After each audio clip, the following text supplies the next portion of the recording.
Al-Iman TV, sarana penyubur keimanan.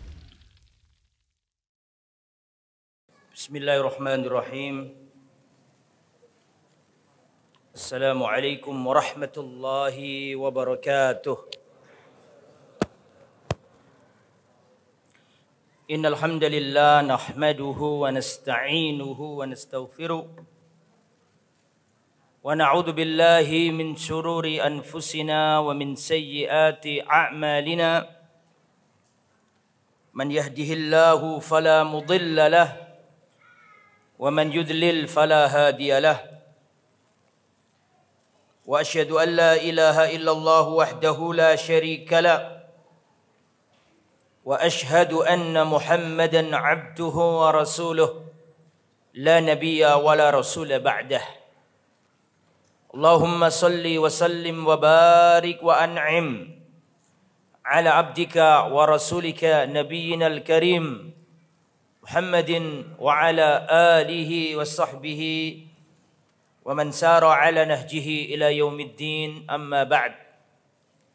Ikhwati at-talabah rahimani wa rahimakumullah, para hadirin mahasiswa Sekolah Tinggi Agama Islam Ali bin Abi Thalib Surabaya, para jamaah sekalian, bapak dan ibu rahimani wa rahimakumullah. Alhamdulillah, pada kesempatan yang baik ini kita bisa menghadiri kegiatan daurah pra Ramadan yang dilaksanakan oleh BEM Sekolah Tinggi Agama Islam Ali bin Abi Thalib Surabaya bekerjasama dengan Masjid Darul Hijrah Kampus Sekolah Tinggi Agama Islam Ali bin Abi Thalib Surabaya. Dan insyaallah pada sesi yang ketiga ini kita akan membahas potret salaf di bulan Ramadan. Ikhwatal iman rahimani wa rahimakumullah. Datangnya bulan Ramadan membagi manusia menjadi 4 golongan.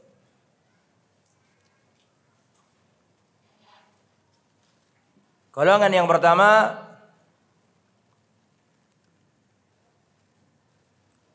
alladzi la ya'rifullaha illa fi Ramadan. Golongan yang tidak mengenal Allah kecuali di bulan Ramadan.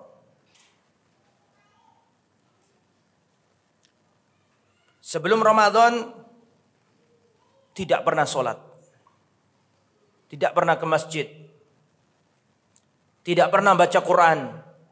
Mushaf Al-Quran ditaruh di rak, di bupet, di almari, tak pernah dibuka. Tak pernah sedekah, tak pernah puasa. Tapi Masya Allah, ketika Ramadan tiba, dia semangat pergi ke masjid. Ketika Ramadan tiba, dia membaca Al-Quran sampai 30 hari. Ketika Ramadan datang, dia selalu sholat jamaah. Ketika Ramadan datang, biasanya nggak pakai jilbab, sekarang pakai jilbab. Ketika Ramadan datang, dia mendekat kepada Allah. Akan tetapi ketika Ramadan pergi pula sholat malam. Pergi pula qiraatul Quran. Pergi pula sholat berjamaah. Pergi pula ibadah-ibadah yang dilakukan ketika di bulan Ramadan. Ramadan pergi, ibadahnya pun ikut pergi. Mereka inilah Ramadaniyun, pengikut bulan Ramadan. Rasulullah sallallahu alaihi wasallam pernah mengatakan, rahima anfu rajulin dakhala alaihi syahrul Ramadan thumman salaha walam yughfar lahu. Celaka, merugi seorang yang menjumpai bulan Ramadan hingga Ramadan pergi berlalu, akan tetapi dosanya masih belum diampuni Allah Subhanahu wa taala. Ini golongan yang pertama. Ramadaniyun. Dia kenal sama Allah kalau di bulan Ramadan saja. Mereka inilah fanatikus bulan Ramadan. Sampai-sampai dia tidak mau ibadah kecuali di bulan Ramadan saja. Ramadhaniyun. Yang kedua adalah alladzi la ya'rifullah la fi Ramadan wala fi ghair Ramadan. Orang yang tidak kenal Allah baik di luar Ramadan maupun di bulan Ramadan. Orang tak kenal Allah. Sebelum Ramadan tidak pernah ke masjid. Ketika Ramadan pun tidak ke masjid. Sebelum Ramadan tidak pernah membaca Al-Quran. Ketika Ramadan pun tak baca Al-Quran. Sebelum Ramadan tidak pernah sholat malam. Ramadan pun tidak pernah sholat malam. Siang hari bulan Ramadan dia tetap nongkrong di warung sambil jedul rokokan. Kesian. Ini orang yang hatinya nggak ada sinar sama sekali. Kesian orang nomor 2 ini. Mereka inilah ashqan nas, manusia yang paling celaka. Adanya Ramadan tidak menyentuh kalbunya. Kolbu lah, kalau kalbu lah. Apa artinya kalbu? Hah? Tapi jadi bahasa Indonesia kan? Kolbu ya. Datangnya Ramadan itu ibarat oase di tengah padang pasir yang gersang. Seorang harus turun dan meneguk segarnya oase tersebut. Dan harus bebersih dengan oase tersebut. Tapi dia biarkan begitu saja. Dia berlalu dan dia binasa di tengah padang pasir yang gersang. Ini orang yang celaka nih. Ada Ramadan, gak ada Ramadan, gak ngefek. Gak pernah sandalnya pergi ke masjid. Buru-buru orangnya sandalnya tidak pernah. Artinya sandalnya gak pernah dipakai berjalan ke masjid. Ini kasihan sekali. Manusia yang paling celaka. Yang nomor 4. Sengaja saya salahkan. Supaya antum fokus. Kalau bisa meluruskan berarti benar-benar gak ngantuk gitu. Nomor berapa? Nomor 3. Orang yang lupa kepada Allah. Orang yang sholatnya jarang-jarang. Baca Quran hampir tidak pernah. Sodako apalagi. Sholat malam tidak. Sholat aja untung-untungan. Apalagi sholat malam. Tidak pernah sudah. Pokoknya orang lupa sama Allah. Tetapi ketika Ramadan datang. Dia mengupgrade imannya. Dia tambah imannya. Dia mendekat kepada Allah. Dia ngakui bahwa dirinya salah. Dia mendekat kepada Allah. Dia sholat malam semangat. Baca Quran. Sholat jamaah tidak pernah telat. Dia perbarui imannya. Dia menyesal. Dia beristighfar. Dia bertobat kepada Allah di bulan Ramadan. Dan ketika selesai bulan Ramadan. Spirit Ramadan tidak ikut pergi. Dia tetap sholat malam. Dia tetap baca Quran. Dia tetap gemar berbagi. Ramadan pergi. Tapi spirit Ramadan tetap melekat dalam hati. Mereka inilah manusia yang berhasil dididik madrasah Ramadaniyah. Mereka ini orang yang berhasil dididik bulan Ramadan.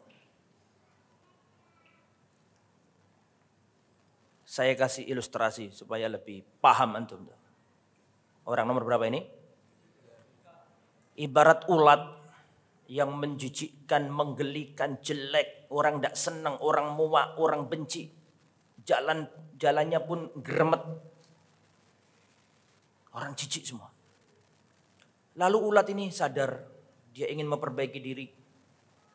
Dia puasa, dia berhenti. Berpuasa, tidak makan, tidak minum, jadi kepompong. Betul? Dia nggak puasa, nggak ngomong, nggak makan, nggak jalan, berdiam diri, introspeksi diri. Setelah itu dia jadi individu baru. Tidak geremet, tidak jalan, tidak lari, bahkan terbang. Betul? Nggak menggelikan lagi. Indah, semua orang senang, menawan. Inilah gambaran orang yang nomor 3. Manusia yang berhasil dididik bulan Ramadan. Yang keempat. alladzi ya'rifullaha fi Ramadan wala fi ghair Ramadan. Orang-orang yang selalu kenal kepada Allah baik pra-Ramadan maupun Ramadan maupun setelah Ramadan. Orang yang kecintaannya kepada Allah tidak pernah terbatas dan terdinding oleh bulan Ramadan. Orang yang sebelum Ramadan semangat ibadah, sholat malam, berjamaah, membaca Al-Quran ketika Ramadan, baca Quran, sholat berjamaah. Sesudah Ramadan tetap baca Quran, tetap sholat jamaah, tetap bersedekah. Ini orang yang kecintaannya kepada Allah tidak dipengaruhi bulan Ramadan atau tidak bulan Ramadan. Dia yakin yang dia sembah di bulan Ramadan juga sama dia yang dia sembah di bulan selain Ramadan. Bahwa Tuhan yang melihatnya ketika sholat di bulan Ramadan, itu pun Tuhan yang melihatnya ketika dia sholat di luar bulan Ramadan. Inilah manusia Rabbaniyun. Apa? Rabbaniyun, pengikut Allah Subhanahu wa ta'ala.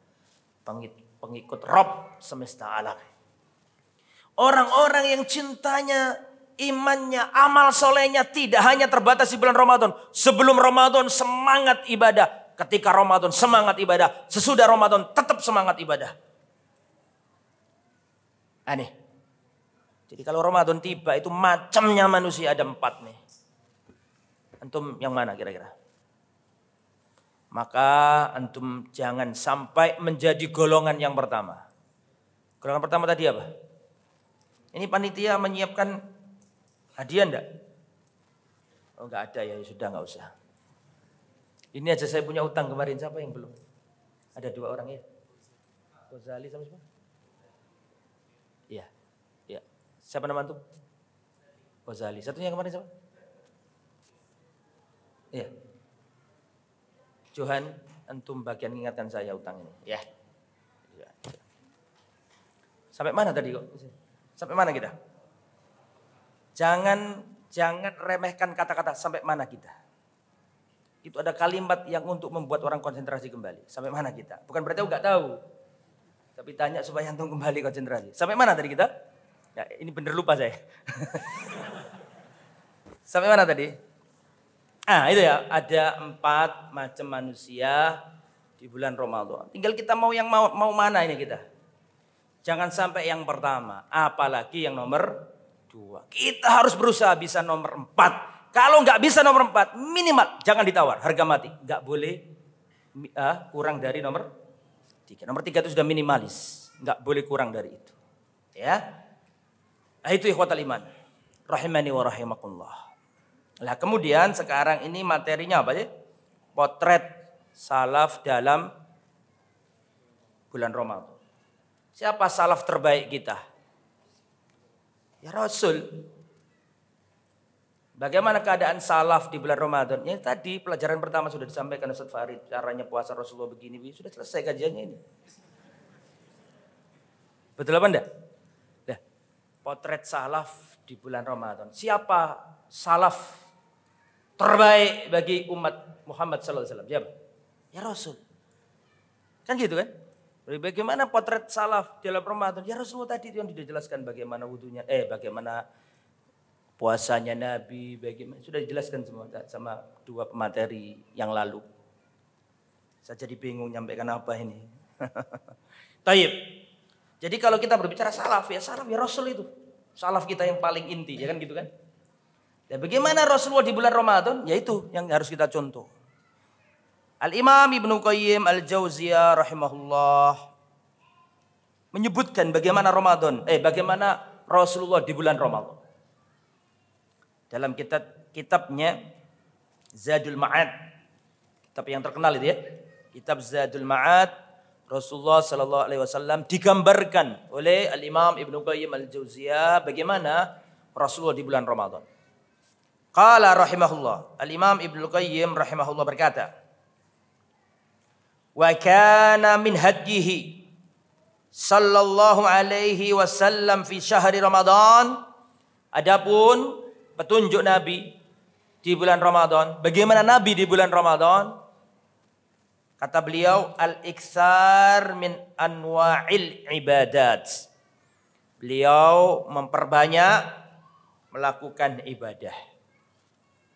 Mengisi Ramadan dengan ibadah-ibadah yang mulia. Fakana Jibril alaihissalam yudarisuhul Quran fi Ramadan. Dan pada setiap Ramadan itu malaikat Jibril turun kepada Rasulullah untuk memurojaai Rasulullah. Deresan kata orang Jawa. Kata anak-anak pondok, deresan.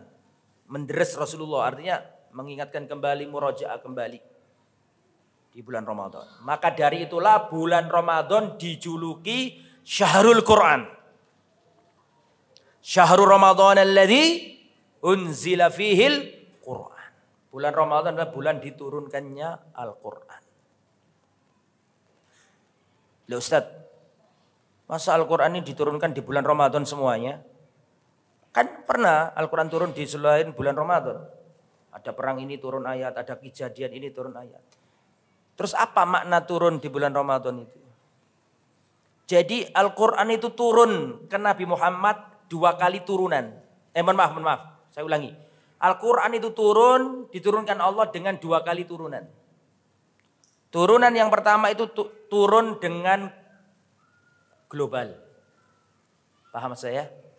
Utuh. Turun yang pertama itu utuh. Nah itu pada bulan apa?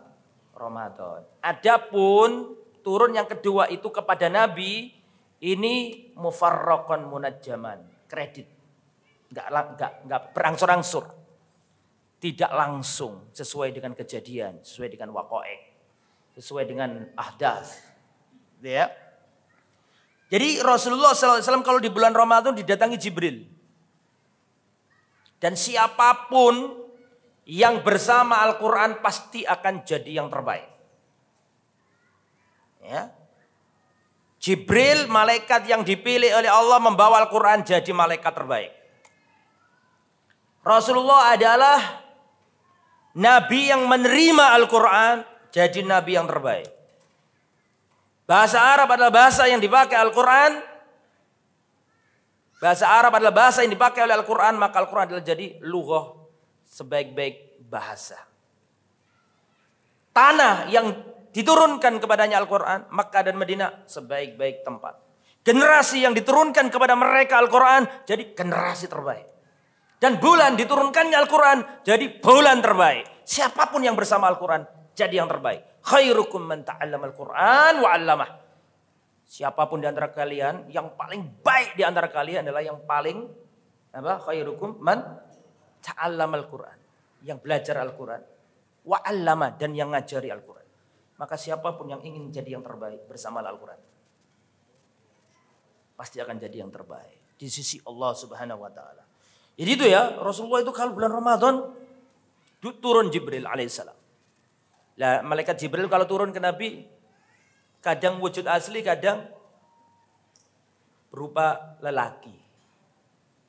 Dan ada lelaki di kalangan sahabat yang sering diserupai Jibril. Siapa?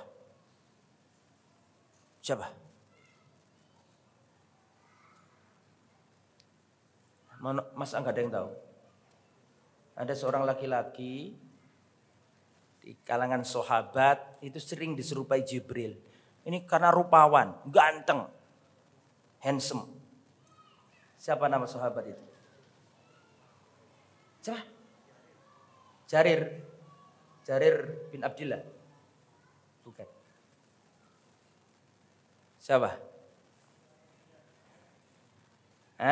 Ustaz Marsum? Kok kelihatannya mau angkat tangan? Siapa Ustaz? Ayah, Dihyah bin Khalifah Al-Kalbi. Bukan dia, kalau dia itu cewek. Ada perempuan Indonesia namanya dia. Bukan dia, dal ha ya ta, Dihyah Al-Kalbi. Tapi ada juga di kalangan sahabat yang sering diserupai iblis. Oh sakno ya. Siapa namanya? Ada orang di zaman Nabi yang diserupai iblis. Dan ada yang mirip Dajjal juga di zaman Nabi. Dan ada yang mirip Nabi Isa. Nah, kok jadi enggak sesuai materi? Kembali ke materi kalau gitu. Ya. Jadi Rasulullah SAW itu kalau bulan Ramadan perhatian betul sama Al-Quran, sampai-sampai Jibril pun khusus turun untuk memurojaai Rasulullah Al-Quran. Jadi yang pertama, yang paling membekas dan kelihatan di bulan Ramadan pada sosok diri Rasulullah adalah Al-Quran. Ya. Kana khuluquhul Quran, akhlaknya Nabi itu Al-Quran. Kalau istilah orang sekarang seperti Al-Quran berjalan. Artinya semua akhlaknya Nabi itu Al-Quran itu. Tawaduknya, keberaniannya, ketakutnya kepada Allah, tauhidnya, tawaduknya, iktimadnya, tawakalnya, itu isinya Al-Quran. Jadi perbuatan Nabi sehari-hari itulah penafsir dari Al-Quran. Itu ya. Kemudian fakana idza laqiyahu Jibrilu ajwad bil khair minir rihil mursalah. Dan Rasulullah itu kalau sudah ketemu sama Jibril itu menjadi orang yang paling dermawan seperti atau bahkan lebih dermawan daripada angin yang berhembus, angin yang bisa memasakkan pohon-pohon kurma. Kok pohon apa? Buah kurma. Angin yang berhembus ini menggambarkan kedermawanan. Rasulullah sedekah. Kalau bulan Ramadan itu luar biasa sedekahnya Rasulullah sallallahu alaihi wasallam. Dan Rasul itu beda dengan kita. Kita ini sholat mikiri bagaimana caranya dapat duit. Tapi Rasulullah itu sholat pernah teringat bagaimana cara ngasih duit. Begini, Rasulullah pernah sholat. Waktu sholat itu setelah salam Rasulullah berdiri pulang ke rumah. Para sahabat heran dong, kenapa Rasulullah setelah sholat salam langsung berdiri? Ini nggak biasanya. Biasanya Rasulullah itu kalau habis sholat menghadap ke arah jamaah kan gitu kan. Ini Rasulullah enggak, setelah salam berdiri keluar dari masjid. Para sahabat ada apa ini Rasulullah kok enggak seperti biasanya. Ternyata selang beberapa waktu Rasulullah balik ke masjid. Ditanya sama para sahabat, ya Rasulullah sallallahu alaihi wasallam, kenapa Anda tadi setelah sholat langsung berdiri? Kata Rasulullah, dalam sholatku tadi aku teringat bahwa dalam rumahku ada lempengan atau potongan-potongan emas yang belum aku bagikan. Rasulullah itu sholat kadang terbesit, terpikir ngasih orang. Beda dengan kita, terutama para pedagang. Itu Allahu Akbar, kalkulatornya keluar semuanya. Tadi saya kulakan sekian, tadi diutang orang belum saya catat, keluar semuanya angka-angka itu. Alaysa kadzalik? Rasulullah enggak. Rasul dulu kepikiran bagaimana ngasih nih. Karena khawatir tertimbun di rumahnya.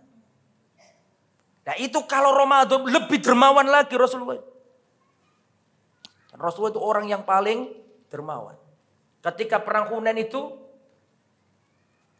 Semua orang-orang kafir, orang Quraisy yang baru masuk Islam. Bahkan yang kafir dikasih sama Nabi. Mu'alaf. Mu'alaf itu enggak mesti Islam. Mu'alaf itu, apa sih artinya mu'alaf itu? Mu'allaf, yang ditaklif hatinya. Bisa jadi Islam, bisa jadi sebelum Islam, tapi ada harapan orang itu masuk Islam.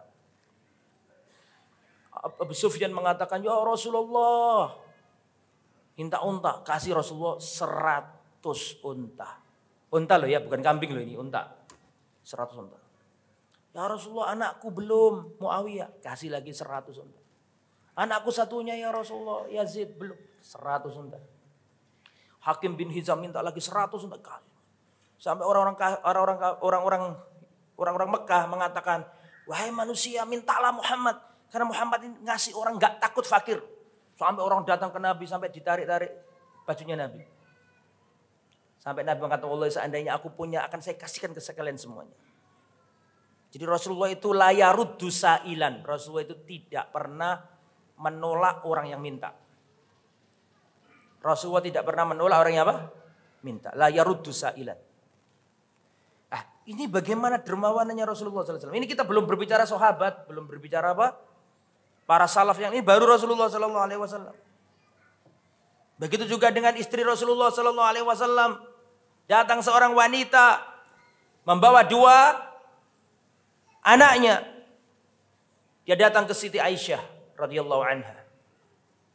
mengetuk pintu dan mengatakan minta makanan karena belum makan, dirinya belum makan, anaknya belum makan, anaknya yang lain juga belum makan.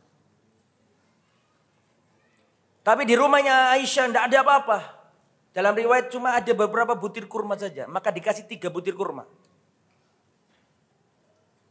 Maka 3 kurma ini yang satu untuk dirinya si ibu, yang satu dibagi kasih anaknya, yang satu dikasih anaknya satu. Jadi satu-satu nih, kurma satu. Dimakan sama sang anak langsung habislah, namanya orang lapar. Ini ibunya mau makan begini, anaknya minta. Maka sang ibu ini membagi jadi 2. Kurma dikasihkan anaknya, kasihkan. Ini orang, jadi antum bisa gambarkan tuh Aisyah tuh gak punya apa-apa, ngasih cuma 3 kurma. Jadi begini ya, orang bersedekah itu bukan kaya apa miskin. Orang sedekah itu mental. Mental memberi apa tidak. Karena para sahabat dulu itu di dalam Al-Quran dikatakan, walau kana bihim hasoso. Para sahabat Ansor itu gak saking punyanya. Ketika sahabat Muhajirin itu datang, tapi mereka kasih. Walau kana bihim hasoso, padahal mereka sendiri itu kekurangan.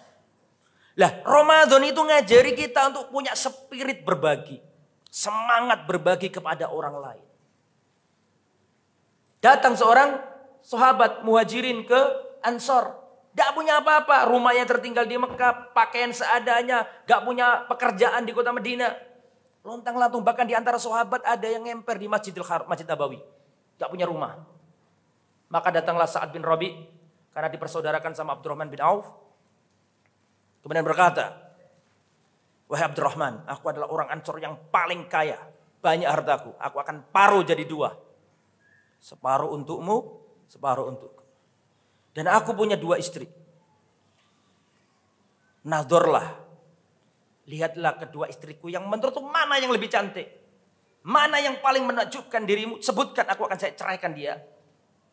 Nanti kalau sudah selesai masa iddah, nikahilah mantan istriku itu. Wallahi demi Allah. Yang mengangkat langit. Tanpa tiang kita melihatnya. Tanpa tiang yang kita melihatnya. Tidak akan ada sejarah itu terulang. Tidak ada sejarah terulang menggambarkan persaudaraan Muhajirin dan Ansor. Tinta sejarah akan gagal menulis persaudaraan seperti itu. Muhajirin dan Ansor. Melihat saudaranya itu mau dikasih. Istri loh, istri. Ini yang lain kayak no, tapi istri wangel loh gelem kayak no. Ya. Tapi gitu juga seorang yang punya izzah. Para salaf itu laki-laki yang punya izzah. Gak kemudian mengatakan, oh gitu ya, Sa'ad bin Rabi, kau ngasihkan aku. Ya sudahlah, gak apa-apa, kalau antum masa ya gak apa-apalah. Seandainya diambil oleh Abdurrahman bin Auf, sah. Laisa biharam, halal, thayyib. Gak minta-minta dikasih. Fatamawwal bihi, kata Nabi, kalau kamu dikasih orang kamu gak minta, fatamawwal bihi. Ambil sebagai harta, gak apa-apa. Gak dosa sama sekali, halal. Tapi gak mau Abdurrahman. Abdurrahman ngomong apa? Abdurrahman gak ngomong gini. Abdurrahman mengatakan semoga Allah memberkahi hartamu dan istrimu. Abdurrahman bin Auf gak ngomong gini. Gak usah. Cuma aku pinjam aja modal. Tak bawa ke pasar. Dah. Yang dilakukan Abdurrahman adalah tunjukkan aku jalan ke pasar. Usama, itu songkoknya siapa Usama? Kembalikan ke aminya, gak boleh. Ya. Sampai mana tadi? Tunjukkan aku jalan. Kembali ke materi ya. Ini saya ingin menggambarkan ke antum bagaimana dermawannya para sahabat. Abdullah bin Umar tidak pernah makan kecuali anak yatim ada di sampingnya. Dan sekali lagi, kedermawanan itu adalah mental, bukan sekedar kaya apa miskin. Orang kaya banyak tapi nggak mampu sedekah. Orang miskin banyak tapi dia mampu berbagi. Karena sedekah itu mental. Lah antum ini harus punya mental sedekah. Iltamisu al-ghina bis sedekah. Carilah kekayaan dengan bersedekah. Kemudian wa ajwad ma yakunu fi Ramadan. Wa kana ajwadun nas, wa kana ajwadan nas. Rasulullah adalah orang yang paling dermawan. Wa ajwad ma yakun fi Ramadan, dan Rasulullah paling dermawan ketika Ramadan. Wa yuksiru fihi shadaqah, dan Rasulullah sering bersedekah ketika bulan Ramadan. Wal ihsan, dan berbuat baik. Wa tilawatil Quran, dan Rasulullah di bulan Ramadan sering baca Quran. Was shalah, dan Rasulullah memperbanyak salat. Wa dzikir, dan Rasulullah memperbanyak zikir. Wal i'tikaf, dan Rasulullah pun melaksanakan i'tikaf. Wa kana yahussu Ramadan minal ibadah ma lam yahus bi ghairahu bihi minas syuhur. Dan Rasulullah mengkhususkan Ramadan untuk ibadat berbeda dengan hari-hari atau berbeda dengan bulan-bulan yang lain. Nah, itu tentang Rasulullah SAW di bulan Ramadan sebagaimana yang disampaikan Imam siapa tadi? Imam Ibnu Qayyim al-Jauziyah. Nah, sekarang para salaf di bulan Ramadan. Bagaimana para salaf dahulu di bulan Ramadan? Para salaf dahulu di bulan Ramadan seperti yang disampaikan oleh para ulama, laqad sabata annahum kanu yad'una Allah sittata ashhurin an yuballighahum Ramadana thumma yad'unahu sittata ashhurin an yataqabbala minhum. Perhatikan, dulu para salaf itu 6 bulan menjelang Ramadan mereka sudah berdoa-doa. 6 bulan menjelang Ramadan para salaf berdoa. Doanya seperti ini, Allahumma ballighna Ramadan. Ya Allah, sampaikanlah kami kepada bulan Ramadan. Itu 6 bulan. 6 bulan sebelum bulan Ramadan. Para salaf berdoa, Allahumma ballighna Ramadan. Ya Allah, sampaikanlah kami di bulan Ramadan. Jadi benar-benar dinantikan, benar-benar diidam-idamkan, benar-benar dirindukan. Dan 6 bulan setelah Ramadan mereka menangis dan berdoa, Allahumma taqabbal minna, Allahumma taqabbal minna, Allahumma taqabbal minna. 6 bulan mereka merindukan Ramadan, dan setelah Ramadan berlalu 6 bulan berikutnya mereka berdoa menangis karena takut ibadah di bulan Ramadan tidak diterima Allah Subhanahu wa taala. Itulah para salaf. Secara umum begitu.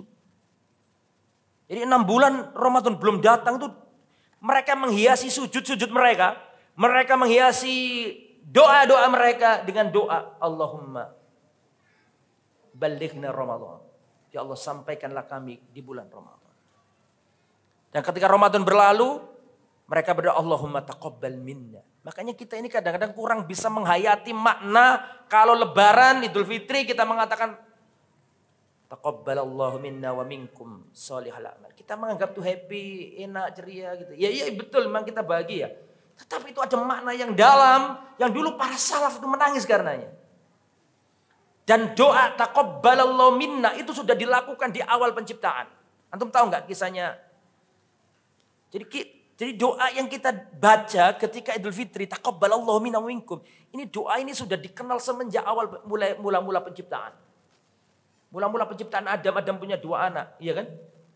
Maksudnya punya 2 anak yang hampir Bukan hampir, yang satu membunuh yang lain. Sebagai riwayat mengatakan, ya ini enggak ada hadis yang sahih yang menerangkan itu, tapi sering dibaca di kitab tarikh, Qabil dan Habil. Bisa antum lihat ya dalam surat apa itu? Dalam surat Al-Maidah ayat 27. Jadi doa taqabbalallahu minna wa minkum itu sudah dikenal semenjak zamannya anak Adam. Watlu alaihim naba abnai Adam bil haq, dan bacalah Muhammad kepada umatmu tentang kisah 2 anak Adam dengan hak. Id qarraba qurbanan fatuqabbala min ahadihima wa lam yutaqabbal minal akhar. Kedua-duanya diperintahkan untuk mempersembahkan kurban. Betul? 2 anak kecil. Ayo keluar, jangan rame. Keluar. Atau duduk. Anakku dewe. Ayo keluar. Jadi gak apa-apa aku ngelok nang anakku dewe kan. Sudah keluar ya. Oke, sampai mana tadi kita? 2 orang yang membuat saya gak konsentrasi dari tadi. Ya. Sampai mana tadi? Al-Maidah ayat 27. Watlu alaihim naba abnai Adam bil haqq id qarraba qurbanan fatuqabbala min ahadihima wa lam yutaqabbal minal akhar. Bacalah Muhammad kepada umatmu tentang dua kisah anak Adam yang kedua-duanya diperintahkan untuk menyembahkan atau mempersembahkan kurban. Fatuqabbala min ahadihima. Allah terima korbannya dari satu anaknya Adam, walam yutaqabbal minal akhar, tapi korban yang lain enggak diterima sama Allah. Kemudian yang enggak diterima korban yang ngomong la aqtulannak, aku akan membunuhmu. Kenapa korbanmu diterima Allah? Kenapa korbanku enggak diterima Allah? Kan gitu kan ceritanya kan? Hasad, iri. Qala, maka yang mau dibunuh mengatakan innama yataqabbalullah minal muttaqin. Sungguhnya Allah menerima amal hanyalah dari orang bertakwa. Jadi kata-kata taqabbalallah sudah dikenal sejak zaman anaknya Adam. Itu para salaf sangat perhatian. Saking takutnya amalnya enggak diterima. Dan itu juga dilakukan oleh Nabi Ibrahim. Wa idh yarfa'u Ibrahimul qawa'ida minal baiti wa Ismailu rabbana taqabbal minna. Dan ingatlah ketika Nabi Ibrahim mengangkat pondasi Ka'bah, meninggikan pondasi Ka'bah, dibantu oleh Nabi Ismail. Setelah selesai membangun, Nabi Ismail dan Nabi Ibrahim dan Nabi Ismail berdoa, Rabbana taqabbal minna. Ya Allah kabulkanlah. Padahal itu yang nyuruh Allah. Yang nyuruh Allah di tempat terbaik, membangun masjid yang terbaik, yang nyuruh juga Allah. Tapi takut gak diterima. Dan berdoa, Rabbana taqabbal minna. Begitu juga itu dulu yang dilakukan oleh ibunya Siti Maryam. Idh qalat imra'atu Imran rabbi inni nadartu laka ma fi batni muharrara fataqabbal minni. Dan ingatlah ketika istrinya Imran berkata, yakni emaknya siapa? Siti Maryam. Rabbi inni nadartu laka, ya Allah aku nadar kepadamu apa yang ada di perutku ini. Nanti aku gunakan anakku ini berkhidmat untuk Baitul Maqdis. Berharap anaknya laki-laki, dan kalau laki-laki dia nadar untuk menjadi penjaga Baitul Maqdis. Fataqabbal minni, terimalah ya Allah. Kata kunci ini berarti para salaf dulu sangat perhatian masalah diterimanya amal. Para salaf lebih perhatian tentang diterimanya amal daripada amal itu sendiri. Para salaf lebih perhatian terhadap diterimanya amal melebihi perhatian mereka terhadap amal itu sendiri. Makanya para ulama mengatakan ta'allamu an-niyah qabla al-amal. Para salaf ngajari kita ta'allamu an-niyah qoblal amal. Belajarlah berniat sebelum beramal. Orang beramal tanpa ikhlas selama-lamanya enggak akan dapat pahala. Tapi orang berniat tanpa amal suatu saat dapat pahala. Dia sudah niat, sudah bagus tapi enggak punya duit untuk pergi umrah misalnya. Tapi dia sudah niat, dapat pahala karena niatnya. Makanya para ulama salaf lebih perhatian terhadap diterimanya amal daripada amal itu sendiri. Kemudian ikhwatal iman rahimani wa rahimakumullah. Begitu juga Rasulullah. Di antara doanya Nabi adalah Allahumma inna nas'aluka ilman nafi'an wa rizqan thayyiban wa amalan mutaqabbalan. Nomor inti, sebelum bakas fikih, bakas yang lain, perhatian Rasulullah tentang keikhlasan bagaimana agar amalnya diterima. Makanya Nabi Muhammad SAW di antara doa beliau adalah Allahumma inni as'aluka ilman nafi'an wa rizqan thayyiban wa amalan mutaqabbalan. Rasulullah itu perhatikan ya. Kenapa Rasulullah kok berdoa ya Allah, aku memohon kepadamu ilmu amal yang diterima. Padahal Nabi itu amalannya pasti sahih. Amalnya Nabi paling benar, paling ikhlas. Tapi kenapa Nabi kok minta aku berdoa kepadamu ya Allah minta amal yang diterima? Untuk ngajari kita bahwa tidak semua amal itu diterima oleh Allah Subhanahu wa taala. Suatu ketika Umar bin Khattab pernah melihat seorang biarawan, pendeta di gerejanya. Dia di gereja hidup dalam kerahiban, membujang, tidak menikah, meninggalkan kemewahan dunia, hidup ala kadarnya, mengabdi di gereja. Dia beribadah khusyuk, hikmat di gerejanya. Pakaiannya lusuh. Dilihat sama Umar bin Khattab. Bagaimana kok Ternyuh Umar bin Khattab lihat seorang pendeta hidup menyendiri, hidup dalam kerahiban, menafkahkan atau mewakafkan hidupnya untuk Tuhan. Dia beribadah serius di gerejanya.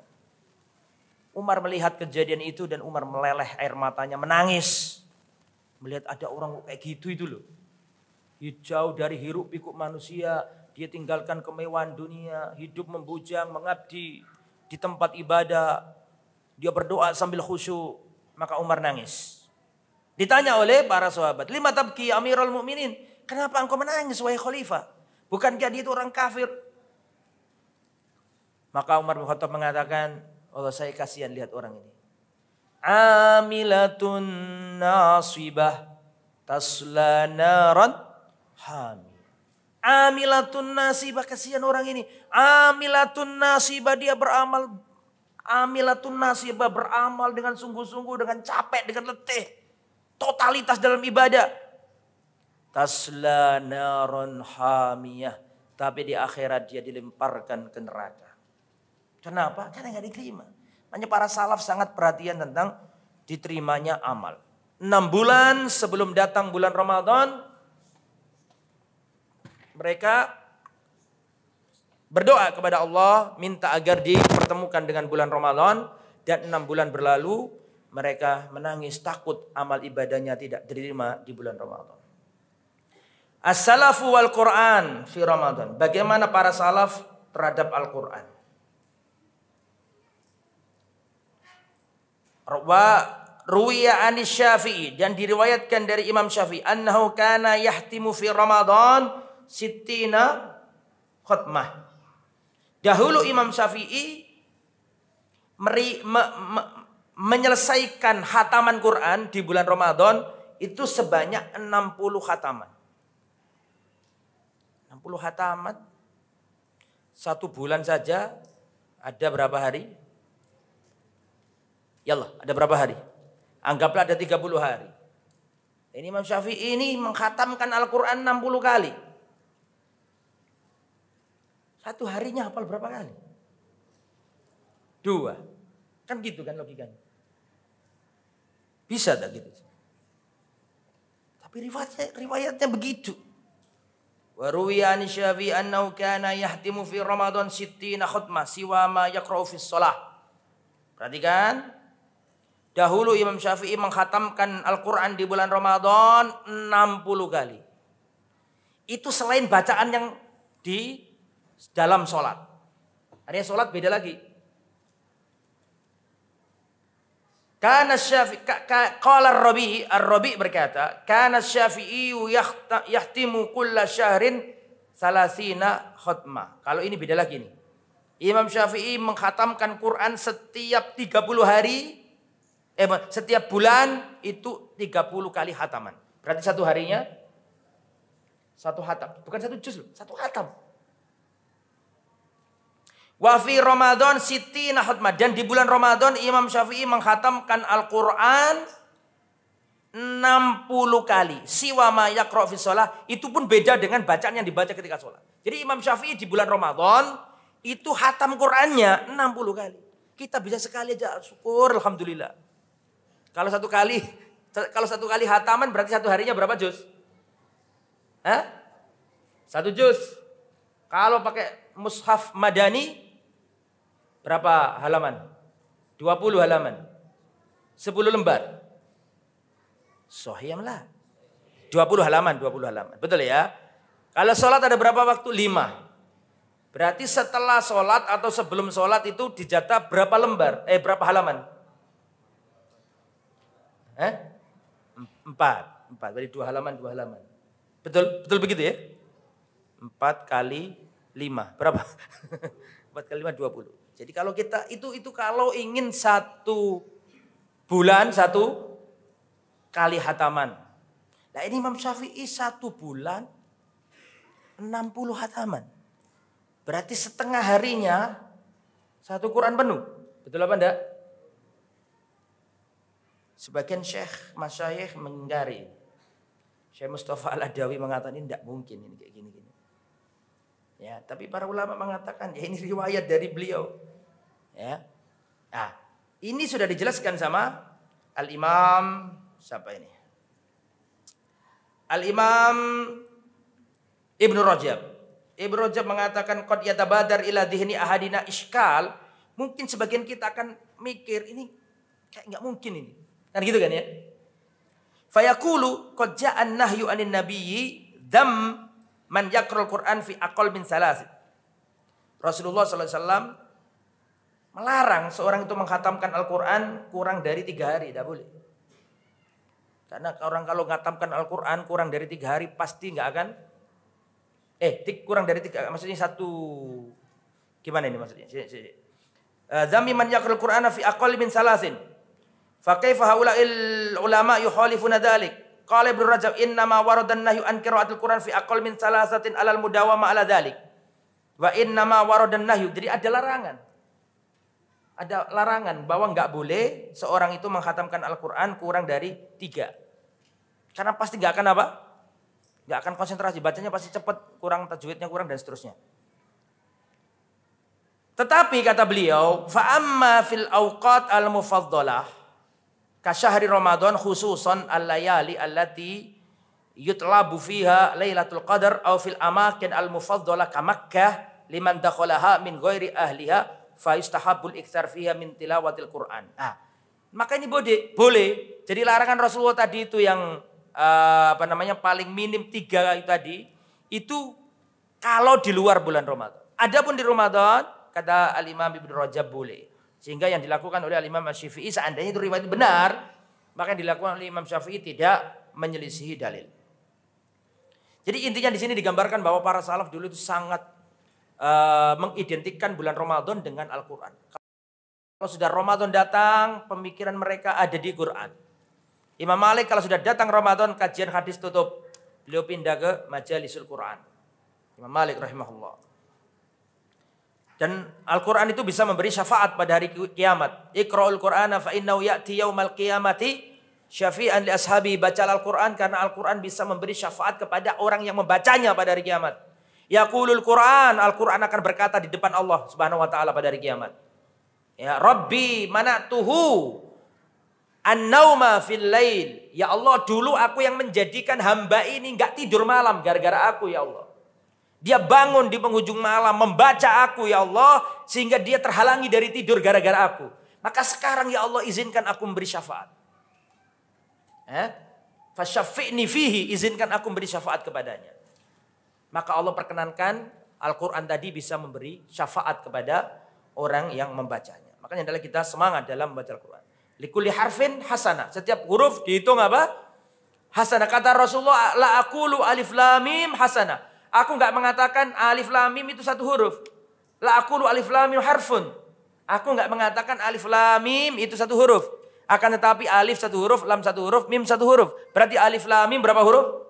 3 huruf. Wal hasanatu bi asyri amsalihha, dan 1 kebaikan Allah lipat gandakan jadi 10. Jadi kalau orang membaca alif lam mim, berapa kebaikan? 30 kebaikan. Kalau bismillahirrahmanirrahim, berapa kebaikan? Hitungan. Ba, sin, mim, alif, lam, ha.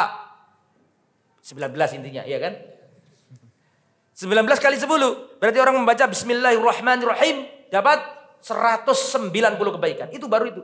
Bagaimana dengan qul huwallahu ahad, Allahus samad, lam yalid, sampai selesai. Bagaimana dengan Al-Fatihah? Auratnya kelihatan, Mas. Tutup. Nah. Baik. Selanjutnya ikhwatal iman rahimani wa rahimakumullah. As-salaf wal qiyam fir Ramadan. Bagaimana para salaf dan qiyamu Ramadan? Bagaimana para salaf dalam salat malam? Haula'i yumduna naharahum bisyam wa yuhyuna lailahum bil qiyam. Mereka adalah orang yang menghabiskan siang hari dengan berpuasa, dan mereka menghabiskan malam harinya dengan menghidupkan malam untuk sholat. Qiyamul laili da'bus sholihin. Sholat malam itu ciri khas orang-orang soleh. Sholat malam itu taman bagi para kekasih Allah. Ya.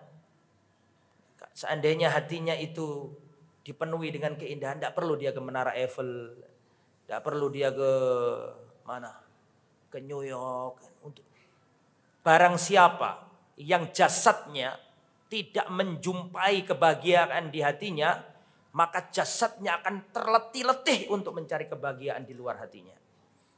Makanya kalau kita ini, hati kita ini gak nyaman, makin sibuk. Jasad kita sibuk cari-cari kebahagiaan yang lain. Tapi kalau orang itu kalau sudah baca Al-Quran, adem hatinya, senang hatinya, ke masjid senang hatinya. Gak usah ke Menara Eiffel, gak perlu ke Borobudur, gak perlu kemana-mana. Karena sudah menemukan keindahan dan kebahagiaan dalam hatinya. Lah, para salaf demikian. Ya, qiyamul lail, da'bus sholihin, wa tijaratul mu'minin. Salat malam itu pasarnya orang beriman. Barang dagangannya orang beriman. Salat malam itu ciri khas para kekasih Allah. Hanya jangan sampai kita melupakannya. Harus berusaha untuk mujahadah bisa melakukannya. Wa kana Syaddad bin Aus idza awa ila firashihi ka'annahu habbatun alal maqli aw al maqla. Tsumma yaqul Allahumma inna jahannama la tad'uni anamu fayaqumu ila musallahu. Seorang sahabat Nabi Syaddad bin Aus, ketika beliau berbaring, beliau itu gelisah seperti biji yang digoreng, biji-bijian itu. Seperti kuaci yang digoreng. Jadi molak-malik gini dalam tidurnya. Gak tenang nih. Syaddad bin Aus. Ditanya oleh orang, kenapa kamu tidur gak tenang seperti itu? Allahumma inna jahannama la tada'uni anam. Fayakumu ila musallahu. Saya gak tenang ketika tidur. Karena neraka jahannam tidak membiarkan mataku terpejam. Jadi eling neraka. Gitu. Jadi sholatnya gak tenang. Akhirnya beliau bangun dan sholat. Dan Umar bin Khattab, kalaulah bukan karena 3 hal, aku gak ingin lama-lama hidup di dunia ini. Kalaulah bukan karena 3 hal. Yang pertama, al-jihad fi sabilillah. Karena beliau adalah khalifah. Mau gak mau harus menjalankan perintah jihad. Menyebarkan Islam. Menaklukkan Romawi dan Persia. Jihad fi sabilillah. Yang kedua, qiyamul lail. Bangun sholat malam. Di sholat malam itu rekreasinya orang-orang beriman. Sholat malam itu tamasyanya para kekasih Allah. Jadi nggak perlu dia bingung-bingung cari wisata kemana-mana. Karena orang yang beriman akan menjumpai kelezatan yang luar biasa dalam sholat malam. Dan kelezatan itu ada 3 ya jemaah. Kelezatan ada berapa? Ada 3. Yang pertama adalah al-ladzah al-hayawaniyah. Kelezatan yang dirasakan manusia tapi hewan pun bisa merasakan. Ladzah hayawaniyah. Apa contohnya? Contohnya lezat bagi hewan itu apa? Enak makan, enak minum, enak tidur, enak kawin. Gak ada nikmat lain menurut hewan. Yusiku nikmat menurut hewan. Enak makan, enak tidur, enak kawin itu. Kalau kita hidup di dunia ini, orientasi kita cari enak makan, enak tidur, enak kawin. Ini mah gak usah sekolah. Hewan pun gak pernah sekolah dikasih sama Allah Subhanahu Wa Taala. Pasti dikasih sama Allah. Meskipun gak pakai perguruan tinggi, kasih sama Allah. Enak makan, enak tidur, enak kawin. Hewan pun bisa dikasih Allah. Tetapi kalau kita hanya menginginkan seperti itu, orientasi hidup kita ngejar itu, ya kelasnya kelas hewan kita. Lazah yang nomor 2 adalah al-lazah asy-syaitoniyah. Kelezatan yang ingin ditarget oleh setan, kelezatan yang diinginkan oleh manusia, tapi itu juga kelezatan yang dirasakan oleh para setan. Apa itu? Kelezatan bermaksiat, kelezatan berzina, kelezatan minum minuman keras, kelezatan merokok, kelezatan minum minuman keras, kelezatan berzina, zina itu lezat bagi pecandunya. Minuman keras itu lezat bagi pecandunya. Rokok lezat bagi para pecandunya. Enggak rokok bisa pusing kepalanya. Iya kan? Lezat. Tetapi kalau kelezatan yang seperti ini kita cari, ya kelas kita adalah kelas apa? Syaitan. Maka carilah kelezatan.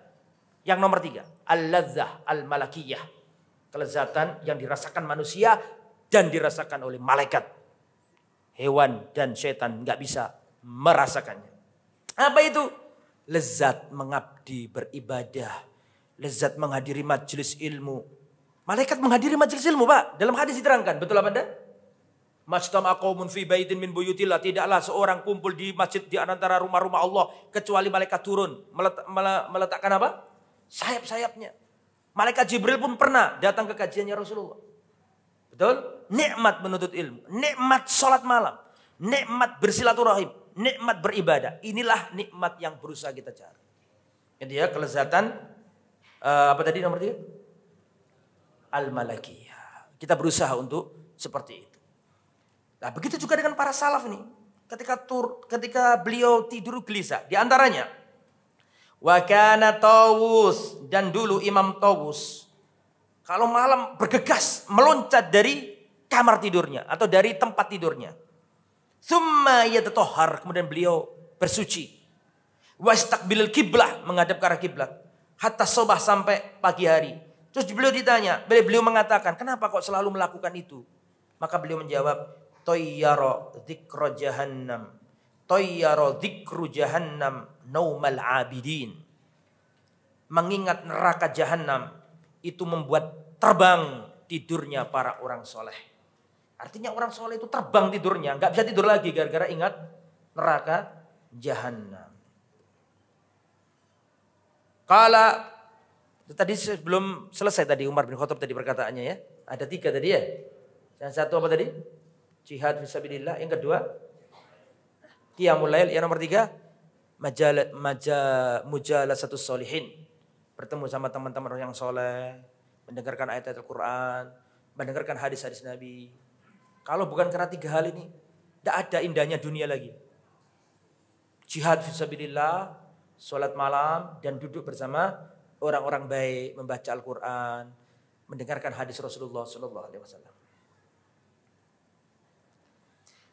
An Malik bin Abdullah bin Abi Bakar, sami'tu abi, aku mendengar bapakku berkata, kunna nansarifu fi Ramadan minal qiyam. Dulu ketika bulan Ramadan kami selesai dari sholat malam, itu kalau pelayan-pelayan kami sudah kedengaran di dapur untuk menyiapkan makanan. Ini benar-benar lama bacaannya itu. Dan ini banyak ya, antum bahas itu banyak itu. Qiyamul lail wassalaf. Salaf wa qiyamul lail. Ya, banyak sekali. Dan mereka itu menjaga betul. Ada di antara salaf tuh bangun sholat malam, dia berdoa nangis-nangis. Kalau ada gerakan istrinya yang menunjukkan dia bangun, maka dia pura-pura tidur. Itu padahal istrinya. Istri itu coro Jawa ini garwo, sigar ini nyowo, ya kan? Artinya seandainya amalannya diketahui juga, ya no problem lah. Wong Al-Quran itu menggambarkan istri itu dengan libas. Hunna libasul lakum. Jadi juruani kita istri rokabe, aurati kita rokabe. Seandainya kok ini diketahui istrinya, enggak ada masalah. Tapi sama istrinya enggak mau dia diketahui. Sholat malam. Dan saya pernah jumpa seseorang ngobrol sama saya. Istrinya wafat. Terus dia cerita kebaikan istrinya. Ustadz, istri saya itu baiknya luar biasa. Gak pernah mendahului aku sholat malam. Gak pernah aku mendahuluinya. Dia ngomong gitu. Dia selalu sholat malam duluan. Ya. Dan itu kalau sampai dia sholat malam, itu kayaknya gak ingin aku ketahui. Padahal itu suaminya. Bahkan gak mau bareng. Dia selalu mendahului aku supaya dia itu gak tahu kalau sholatnya itu. Tapi sekarang istrinya meninggal dunia. Rahimahullah. Jadi para salaf dulu seperti itu. Sangat menjaga keikhlasan. Ada Al-Imam Ayyub As-Sikhtiyani. Beliau pernah menyampaikan kajian begini di depan para murid-muridnya. Terus dia membaca hikmah hadis Rasulullah. Sehingga dia gak kuat pengen nangis ketika menjelaskan hadis itu. Dia menangis tapi dia gak mau al-buka lillah. Tangisan yang dapat pahala itu tangisan hanya karena Allah. Maka dia memendam bagaimana caranya agar matanya itu gak keluar air mata di depan para muridnya. Tapi gak kuat dia, akhirnya air matanya jatuh. Maka dia mengambil tisu dan mengatakan, alangkah beratnya penyakit flu. Ma'asyaddaz zukam. Saking gak inginnya dikira nangis. Sampai seakan-akan menampakkan dirinya apa? Tapi beliau gak bohong. Karena beliau gak mengatakan alangkah aku sedang kena penyakit flu. Beliau gak ngomong gitu. Beliau mengatakan penyakit flu itu sungguh berat. Itu ya. Kemudian di sini juga ada as-salaf wal jud fi Ramadan. Dan referensi masalah ini banyak kok. Antum ketik di internet As-Salaf wa Ramadan, Ahwalus Salaf Katsir, banyak macam-macam riwayatnya dan ini nggak mungkin saya sampaikan semua. As-Salaf wal Jud fi Ramadan, para salaf dan kedermawanan. Ini banyak, salah satunya adalah hadisnya Rasulullah sallallahu alaihi wasallam. Qala Ibnu Rajab, Al-Imam Ibnu Rajab berkata, qala Syafi'i rahimahullah, ahabbul lirrajuli az-ziyada bil jud fi syahri Ramadan. Di sini dikatakan uhibbu lirrajuli az-ziyada bil jud fi syahr Ramadan. Aku senang kalau seorang laki-laki itu menambah kedermawanannya di bulan Ramadan. Iktidaan bi Rasulillah, sebagaimana Rasulullah. Rasulullah itu tanpa Ramadan sekalipun sudah dermawannya luar biasa. Tapi kalau Ramadan lebih dermawan lagi Rasulullah SAW. Walihajatin nasfihi ila masolihim, dan memang Ramadan itu orang lebih butuh untuk sahurnya, untuk bukanya, ya, dan seterusnya. Wa kana Ibnu Umar yasumu wa la yuftir illa ma'al masakin, dan dahulu Abdullah bin Umar tidak pernah berbuka kecuali di sampingnya ada orang-orang fakir, diajak berbuka sama dia. Dan dalam riwayat tidak pernah Abdullah bin Umar makan kecuali ada anak yatim di sampingnya. Abdullah Umar ini sahabat Nabi yang luar biasa berusaha iktidaan bi Rasulillah.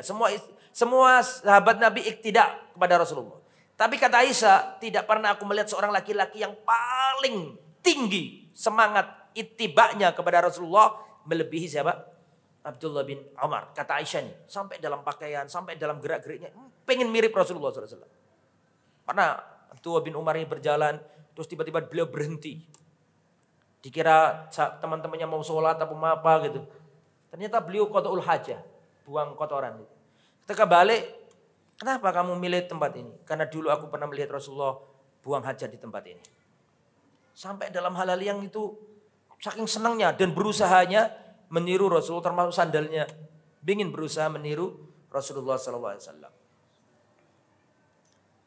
Kana Ibnu Umar yasumu wa la yuftir illa ma'al masakin. Wa kana idza ja'ahu sa'ilun wa huwa ala ta'ami akhadha nasibahu minat ta'am wa qama fa'atahu sa'il. Dahulu Abdullah bin Umar, jika ada orang datang mengemis sedangkan dia pada waktu sedang makan, maka dia ambilkan dari bagian makanannya tadi terus dikasihkan kepada orang yang mengemis tersebut. Wallahu a'lam bishawab. Di sini khulasa Ramadan salaf, yakni al-imsak an ta'ati jami'il muftirat. Secara umur global bahwa para salaf itu Ramadan enggak Ramadan itu sama aja mereka, sama aja dalam artian totalitas dalam ibadah. Dan dari 4 kategori respon manusia terhadap Ramadan tadi yang saya jelaskan di awal, kira-kira para salaf nomor berapa? 4. Para salaf tidak berubah. Bahkan ditinggal Ramadan itu masih nangis mereka. Saking takutnya ibadahnya itu enggak diterima ketika di bulan Ramadan. Yaitu para salaf kita, para salafunas saleh.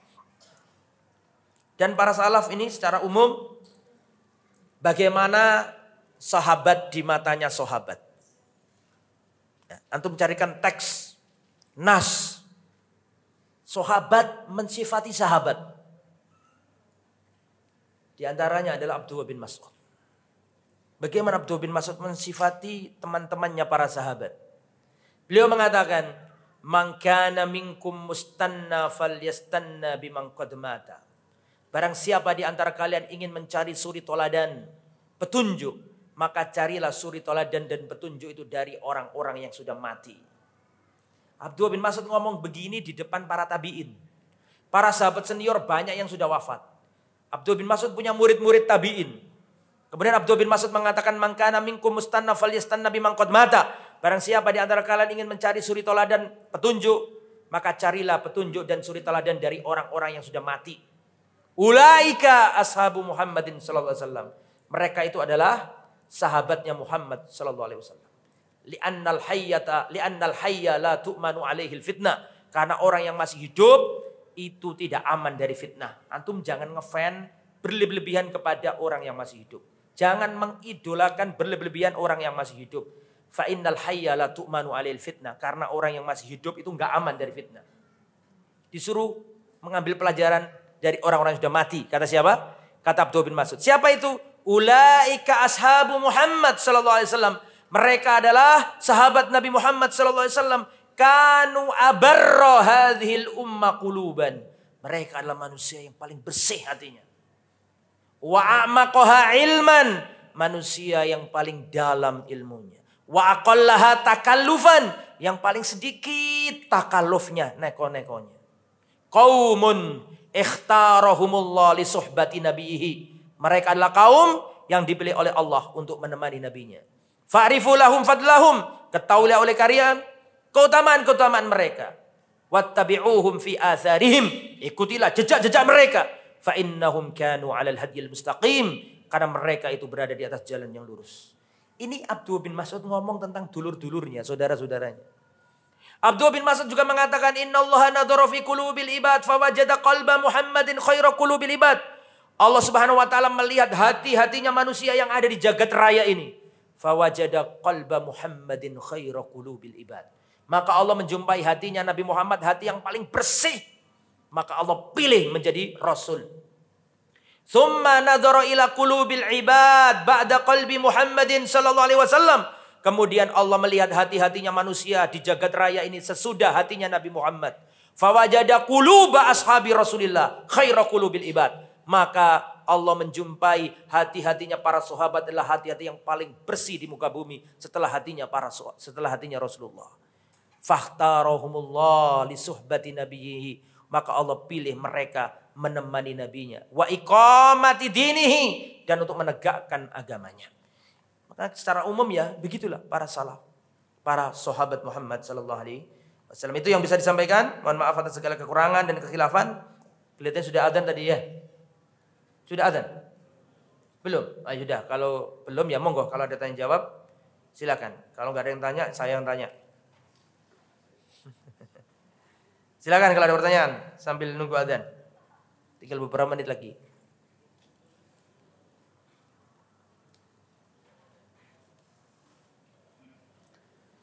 Cukup ya. Kalau nggak ada, kita cukupkan sampai di sini. Mudah-mudahan yang disampaikan bermanfaat. Mohon maaf atas segala kekurangan dan kekhilafan.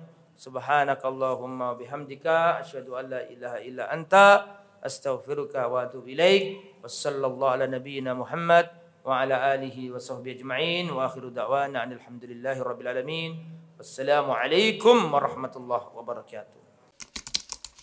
Dukung channel kami dengan like, subscribe, dan aktifkan notifikasi agar kamu tidak ketinggalan video-video menarik lainnya.